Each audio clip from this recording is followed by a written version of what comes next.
नमस्कार दोस्तों, आज की वीडियो में हम रोज प्लांट के बारे में कुछ डिटेल में बात करने वाले हैं। देखिए, बरसात का मौसम अभी जा चुका है और सर्दी का मौसम कुछ दिनों बाद स्टार्ट हो जाएगा। तो देखिए, आपके गार्डन में जो रोज का प्लांट है, अगर उसकी ग्रोथ नहीं हो रही है या आप हार्ड प्रूनिंग करने के बाद आपका जो प्लांट है उसमें नए शूट्स नहीं निकल रहे हैं और कभी कभी ऐसा हो जाता है कि जो शूट्स आते हैं वो ब्लैंक होते हैं। ब्लैंक मतलब उसमें ना ही कोई कलियाँ होती है ना ही फ्लावरिंग होती है।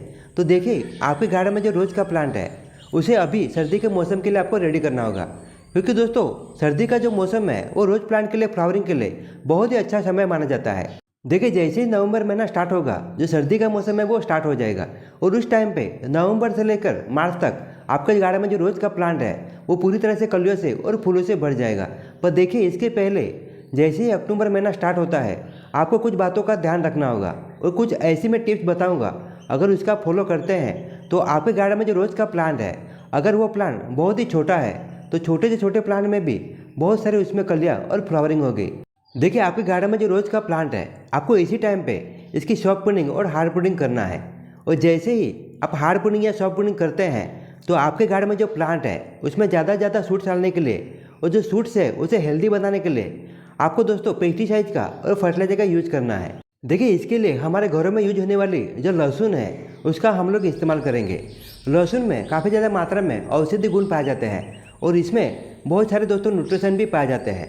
अगर आप इसका सही इस्तेमाल करते हैं तो आपके गार्डन में जो रोज का प्लांट है उसमें ज़्यादा शूट्स लाने के लिए और जो शूट्स आते हैं उसमें ज़्यादा मात्रा में कलर फ्लावरिंग के लिए आपको दोस्तों इसे सही तरह से इस्तेमाल करना है।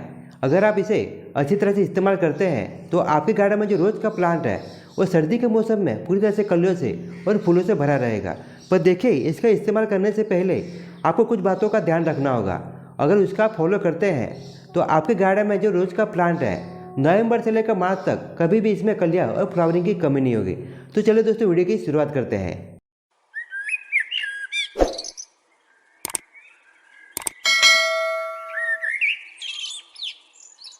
देखिए दोस्तों, अभी जो आप रोज का प्लांट देख रहे हैं ये डायरेक्ट ज़मीन में लगा हुआ प्लांट है। बरसात के पहले ये जो मेरा प्लांट है पूरी तरह से कलियों से और फूलों से भरा था और इसका वीडियो भी मैंने अपलोड किया था। पर जैसे ही बरसात स्टार्ट हुई मैं ज़्यादा ध्यान इस पर नहीं दे पाया। इसके लिए मेरा जो प्लांट है इसमें फ्लावरिंग तो हो रही है, वो बहुत ही कम मात्रा में इसमें फ्लावरिंग हो रही है। देखिए, आपके गार्डन में भी ऐसा प्लांट है, अगर इस पर आप लोगों ने ध्यान नहीं दिया वो कलर फ्लावरिंग बहुत ही कम मात्रा में आ रही है। तो सबसे पहले आपका जो रोज का प्लांट है उसमें सॉफ्ट प्रूनिंग या फिर हार्ड प्रूनिंग करना है। देखिए, सॉफ्ट प्रूनिंग मतलब जो फूल आते हैं वो मुरझा जाते हैं उसे कम से कम 4 या 5 इंच नीचे से आपको कट कर लेना है, उसे सॉफ्ट प्रूनिंग कहा जाता है। और हार्ड प्रूनिंग हमारे जो रोज का प्लांट है या फिर गुड़हल का प्लांट है उसका कम से कम दोस्तों 60 या 65% जो हिस्सा है यानी ब्रांचेस है वो हमें कट करके बाहर निकाल देना है, उसे दोस्तों हार्ड प्रूनिंग कहा जाता है। देखिए, सर्दी का मौसम अभी नज़दीक आ रहा है तो हमारे गार्डन में जो प्लांट है, फिर चाहे रोज का प्लांट हो या गुड़हल का प्लांट हो, उसमें ज़्यादा फूल पाने के लिए हार्ड प्रूनिंग करना काफ़ी ज़रूरी होता है। तो देखिए, जैसे आप लोग हार्ड प्रूनिंग करते हैं और जो ब्रांच जहाँ से हम लोग कट करते हैं उसमें डाई बैग का प्रॉब्लम ना हो, इसके लिए आप फंगीसाइड का पाउडर, एलोवेरा का जेल या फिर हल्दी का पाउडर का आप इस्तेमाल कर सकते हैं। देखिए, हमारे गार्डन में जो अदर प्लांट है उसकी जब भी हम लोग हार्ड प्रूनिंग करते हैं तो डाई बैग का जो प्रॉब्लम है वो बहुत ही कम आता है। पर देखिए, रोज का जो प्लांट है उसकी अगर हम लोग हार्ड प्रूनिंग करते हैं और किसी भी पेस्ट का हम इस्तेमाल नहीं करते हैं तो डाई बैग का प्रॉब्लम ये 100% आता है और इसके कारण आपका जो प्लांट है वो ख़राब हो सकता है। इसके लिए आपको कोई भी आपके पास पेस्ट है उसका आपको इस्तेमाल करना काफ़ी ज़रूरी होता है। देखिए, जब हम लोग रोज प्लांट की हार्ड प्रूनिंग करते हैं तो उसमें ज़्यादा शूट्स पाने के लिए उसकी जो स्क्रीन है उसमें नमी बनाए रखना काफ़ी ज़रूरी होता है। इसके लिए आप देख सकते हैं आपको एलोवेरा का जो जेल है उसका इस्तेमाल करना है। देखिए, एलोवेरा का जेल उसे बनाने के लिए सबसे पहले आपको एक छोटा सा एलोवेरा का टुकड़ा ले लेना है और इसे आपको बारीक टुकड़ों में काट लेना है, जैसे मैं आपको दिखा रहा हूँ। और देखिए, इसे हमें अच्छी तरह से पीस लेना है ताकि इसका जो लिक्विड है यानी जेल है वो हम अलग कर सके। इसके लिए आपको मिक्सर ग्राइंडर की ज़रूरत पड़ेगी और इसमें हम लोग आधा लीटर पानी को भी यूज करेंगे। देखिए, इसे अच्छी तरह से मिक्सर में पीस लेने के बाद इसका जो लिक्विड है वो आपको कपड़े के सहारे से या छाननी से छान लेना है, क्योंकि हमें इसका जो लिक्विड है वो लिक्विड का ही यूज करना है। एलोवेरा के जेल में बहुत सारे औषधि गुण पाए जाते हैं। जैसे हमारे मानव शरीर के लिए एलोवेरा बहुत ही फायदेमंद है, उसी तरह से हमारे गार्डन में जो प्लांट है उसकी अच्छी सेहत के लिए और अच्छी ग्रोथ के लिए एलोवेरा का जेल है वो औषधि की तरह काम करता है, क्योंकि इसमें एंटी फंगल और एंटी बैक्टीरिया के गुण पाए जाते हैं। और जिस भी प्लांट के हम लोग हार्ड प्रूनिंग करते हैं और इसका जो लिक्विड है हम 2 या 3 दिन में एक बार स्प्रे करते हैं तो जो स्किन है उसकी जो नमी है वो बनी रहती है और उसके कारण उसमें ज़्यादा नए शूट्स आने में हेल्प होती है। देखिए कभी कभी आपके गार्डन में जो प्लांट है उसकी हार्ड प्रूनिंग करते हैं तो जो नए ब्रांचेस आती है या फिर नए शूट्स आते हैं वो ब्लैंक होते हैं। ब्लैंक यानी इसमें कोई भी फूल या कलियाँ नहीं आती है। तो देखिए आपके गार्डन में जो प्लांट है उसकी जब भी आप हार्ड प्रूनिंग करते हैं तो आपको लगता है कि जो ब्रांचेस आती है या फिर नए जो शूट्स आते हैं वो ब्लैंक ना निकले, यानी जब ब्रांच आती है तो अपने साथ कलियाँ लेकर आए। तो देखिए जो एलोवेरा का जेल मैंने आपको बना कर दिखाया है उसका आपको इस्तेमाल करना है। देखिए इसका अगर आप इस्तेमाल करते हैं तो जो भी शूट्स आएंगे वो साथ अपने कलियाँ भी लेके आएंगे, यानी आपकी एक भी ब्रांच वो ब्लैंक नहीं निकलेगी। तो देखिए जैसे मैं आपको दिखा रहा हूँ आपको एलोवेरा का जेल बना लेना है और इसे बनाकर आपको कपड़े के सहारे से या छाननी से छान लेना है और इसका लिक्विड अलग करके आपको स्प्रे बोतल में भर लेना है और इसे 2 या 3 दिन में आपको आपका जो प्लांट है जहाँ पे आप लोगों ने हार्ड प्रूनिंग की है वहाँ पे आपको स्प्रे करना है। देखिए जब तक इसमें नए शूट्स नहीं आते हैं तब तक हर 2 या 3 दिन में आपको इसका स्प्रे करना है। अगर इसका स्प्रे करते हैं तो इसमें बहुत सारे नए ब्रांचेस आएगी और जो ब्रांचेस आएगी अपने साथ बहुत सारी कलियाँ दोस्तों साथ में लेके आएगी। देखिए हार्ड प्रूनिंग करने के बाद जो सेकंड स्टेप आती है वो है फर्टिलाइजर, क्योंकि हमारे गार्डन में जो प्लांट है उसकी जब हार्ड प्रूनिंग करते हैं तो ज़्यादा से ज़्यादा उसमें शूट्स पाने के लिए या ब्रांचेस पाने के लिए उसे अच्छे से अच्छा न्यूट्रिशन देना काफ़ी ज़रूरी होता है। तो इसके लिए जो हम फर्टिलाइजर बनाने वाले हैं वो लिक्विड बेस में हम लोग बनाएंगे और इसके लिए जो किचन से जो वेस्टेज निकलता है यानी जो छिलके निकलते हैं उसका हम लोग इस्तेमाल कर रहे हैं। तो देखिए जो लिक्विड बेस में जो हम फर्टिलाइजर बनाने वाले हैं इसके लिए सबसे पहले आपको 1 से 2 मुट्ठी भर जो लहसुन के छिलके हैं उसका आपको इस्तेमाल करना है।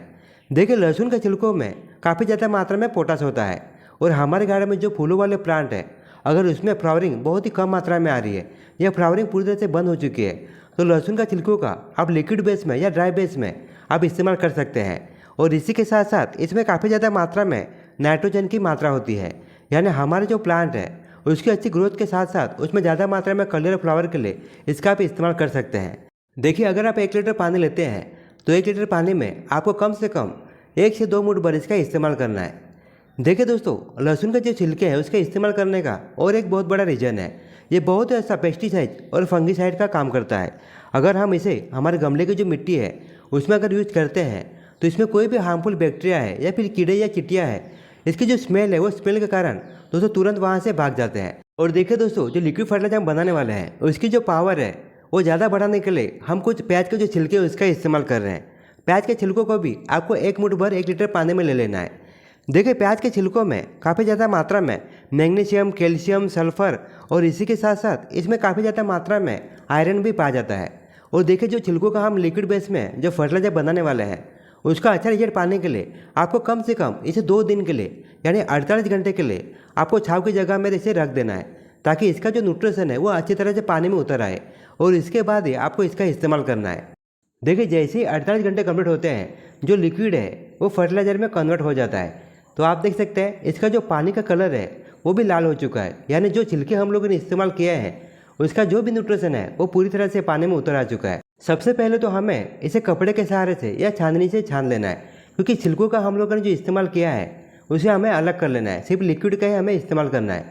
देखिए ये जो लिक्विड फर्टिलाइजर है इसकी एक खासियत है, अगर आप ज़्यादा मात्रा में बनाते हैं तो दोस्तों इसे आप 3-4 महीने तक स्टोर करके रख सकते हैं और जब आपको ज़रूरत है तब इसका आप इस्तेमाल कर सकते हैं। ना ही इसकी जो पावर है वो कम होती है ना ही ये ख़राब होता है। देखिए कुछ भाई बहन हमारे ऐसे भी हैं जिन्हें गार्डनिंग का तो शौक है पर उनके पास ज़्यादा टाइम नहीं होता है। तो देखिए ये जो लिक्विड फर्टिलाइजर है इसे आप एक बार ज़्यादा मात्रा में बना देते हैं तो 3-4 महीने तक आप आराम से इसका यूज कर सकते हैं। और ये जो लिक्विड फर्टिलाइजर है आपके गार्डन में जो भी प्लांट है हर प्लांट में आपको 15-20 दिन में एक बार इसका इस्तेमाल करना है। देखिए आप देख सकते हैं हमारा जो 1 लीटर का लिक्विड फर्टिलाइजर था उसमें हम लोगों ने 1 लीटर नॉर्मल पानी हम लोगों ने ऐड किया है, यानी इसका जो रेशियो है वो 1:1 का रहेगा। देखिए इस लिक्विड फर्टिलाइजर यूज करने से पहले जो गमले की मिट्टी है वो नॉर्मल से आपको गुड़ाई कर लेना है ताकि जो लिक्विड फर्टिलाइजर हम यूज करते हैं वो अच्छी तरह से पूरे गमले में फैल जाए और उसका जो न्यूट्रिशन है वो तुरंत हमारे प्लांट को मिलना स्टार्ट हो जाए। और देखिए दोस्तों सबसे बड़ा जो प्लस पॉइंट है कि जो लिक्विड फर्टिलाइजर हम लोगों ने बनाया है जो किचन से जो वेस्टेज निकलता है यानी जो फ्री की चीज़ें हैं उसका ही इस्तेमाल करके हम लोगों ने लिक्विड फर्टिलाइजर बनाया है। देखिए अगर आप चाहते हैं तो इसे ज़्यादा मात्रा में बनाकर आप जब चाहिए तब आपके गार्डन में जो फूलों वाले प्लांट है या फलों वाले या सब्जी वाले प्लांट है उसमें यूज कर सकते हैं और इसका जो रिजल्ट है ये आपको बहुत ही अच्छा मिलेगा। देखिए जैसे लहसुन के जो छिलके हैं उसका जैसे हम लोग फर्टिलाइजर के रूप में इस्तेमाल कर सकते हैं वैसे ही दोस्तों जो लहसुन है उसका पेस्टिसाइड के रूप में भी इस्तेमाल कर सकते हैं, क्योंकि लहसुन में काफ़ी ज़्यादा मात्रा में पोटेशियम और नाइट्रोजन तो है ही, इसी के साथ साथ इसमें भरपूर मात्रा में सल्फर की भी मात्रा होती है। इसके लिए अच्छा पेस्टिसाइड के रूप में भी हम इसका इस्तेमाल कर सकते हैं। और देखिए पेस्टिसाइड बनाने के लिए आपको 5-6 जो लहसुन की कलियाँ है उसका आपको इस्तेमाल करना है और इसके जो छिलके हैं वो आपको निकालना नहीं है। और एक बात का आपको ध्यान रखना है, इसे मिक्सर में आपको बारीक नहीं करना है, इसे किसी भारी चीज़ से आपको कूट लेना है और इसके बाद आपको इस्तेमाल करना है। अगर आप आधा लीटर पानी लेते हैं तो आपको कम से कम 5 या 6 जो लहसुन की कलियाँ है उसका इस्तेमाल करना है। अगर ज़्यादा मात्रा में आप बनाना चाहते हैं तो इसके हिसाब से आपको पानी भी लेना है। देखिए आप लहसुन का इस्तेमाल करके जो पेस्टिसाइड बनाते हैं तो आपको एक बात का हमेशा ध्यान रखना है, जो पेस्टिसाइड बनाने वाले हैं और जो लिक्विड है उसको आपको एयर पैक करके रखना है, यानी एयर पैक डिब्बे में रखना है।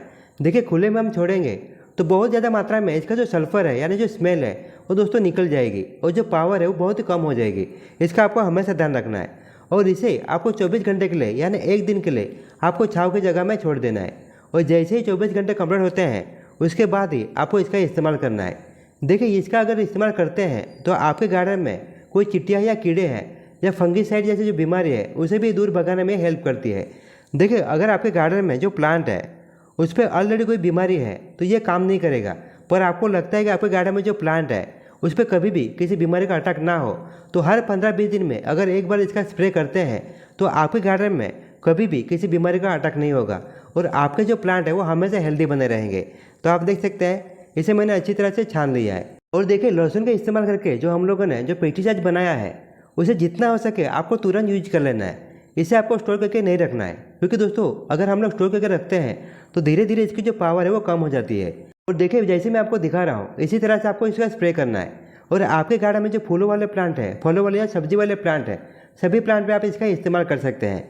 और मेन बात तो अगर आपको इसका अच्छा रिजल्ट चाहिए तो शाम के टाइम में यानी जब सूरज डूब जाता है उस टाइम पे आपका स्प्रे करते हैं तो आपको इस पेस्टिसाइड का डबल दोस्तों फ़ायदा मिलेगा।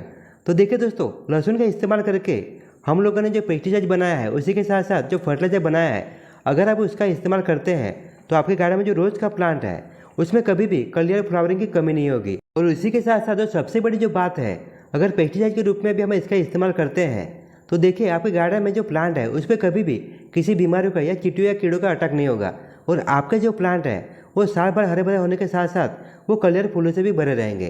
तो एक बार इसका अवश्य यूज करके देखिए, आपको बहुत ही अच्छा दोस्तों रिजल्ट मिलेगा। तो चलो दोस्तों इसी के साथ अभी आपसे विदा लेता हूँ। आशा करता हूँ कि आपको वीडियो पसंद आया हो। अगर आपको वीडियो थोड़ा सा भी यूजफुल लगे तो इस वीडियो को लाइक और शेयर करना ना भूलना। तो मिलते हैं दोस्तों नेक्स्ट वीडियो में नेक्स्ट टॉपिक के साथ, तब तक के लिए धन्यवाद।